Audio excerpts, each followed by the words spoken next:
रात्री 9:30 वाजता रनिंग.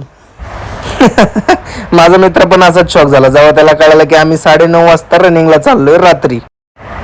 पण मी म्हटलं नाही बाबा, एकदा विचार केला तर केला. मग काय, BRT ला आलो, वॉर्मअप केला.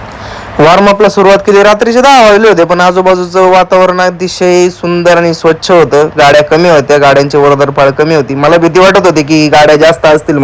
खरं सांगायचं तर मी आज खूप थकलो होतो, अजिबात मूड नव्हता पळायला जायचा. पण काय सांगायचं, भावाला कमिटमेंट केली होती. पण जसंच वॉर्मअप चालू केला, वॉर्मअप चालू करून जसंच आम्ही रनिंगला स्टार्ट केली तर मूड एकदम फ्रेश झाला आणि अजूनच उत्साह आला की 1-2-2.5 किलोमीटरवर गेल्यावर थकलो. पण जो मध्येच साथ सोडून तो भाऊ कसला, त्याने मोटिवेट करून करून जे पळावलंय का पारनाड घ्या दुखायला लागल्या पायाच्या आज तर. आणि मित्रांनो, 5 किलोमीटर पूर्ण केल्यानंतर जी अवस्था होती, आजूबाजूला पूर्ण घाम ज्या वेळेस कानामागून निघतो त्यावेळेस खरी मजा येते, कानातून दूर निघतो. मित्रांनो, लॉंग रनचा एक रूल असतो हे मला आज कळालं. 3 किलोमीटर पूर्ण झाल्यावरती थोड्यामध्ये थांबून वर्कआउट करावं लागतं.